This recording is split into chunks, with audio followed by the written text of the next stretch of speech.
Allora, un'altra concorrente del Premio Art è Lucia Caspani, fotografa. Lucia, da dove vieni tu?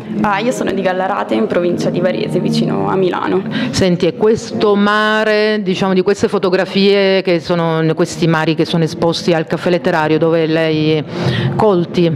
In Toscana, a Castiglione della Pescaia e a Rimini, invece in Emilia Romagna.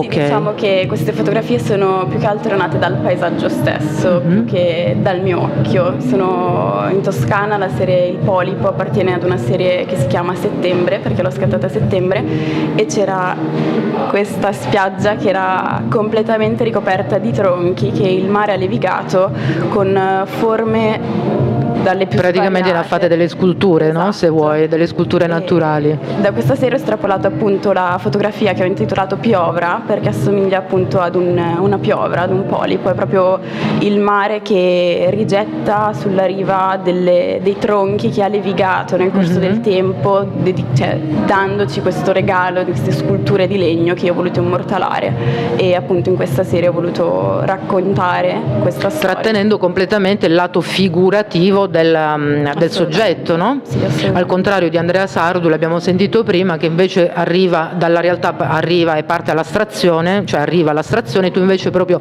vuoi, e questo lo fai praticamente in tutte le tue opere, vuoi invece trattenere il lato figurativo. Quindi perfettamente identificabile.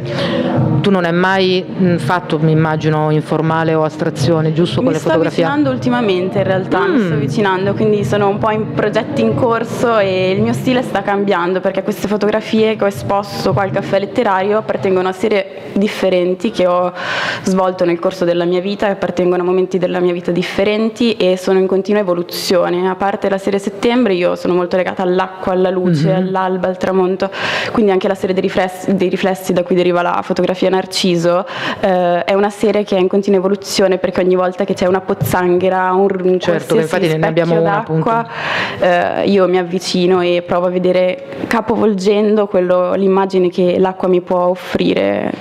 Però devo dire che non sono assolutamente banali come scatti, tu li stai descrivendo in modo banale, te lo dico, e invece non lo sono per niente. Infatti venite qui al Caffè Letterario, perché così lo vedrete con i vostri occhi.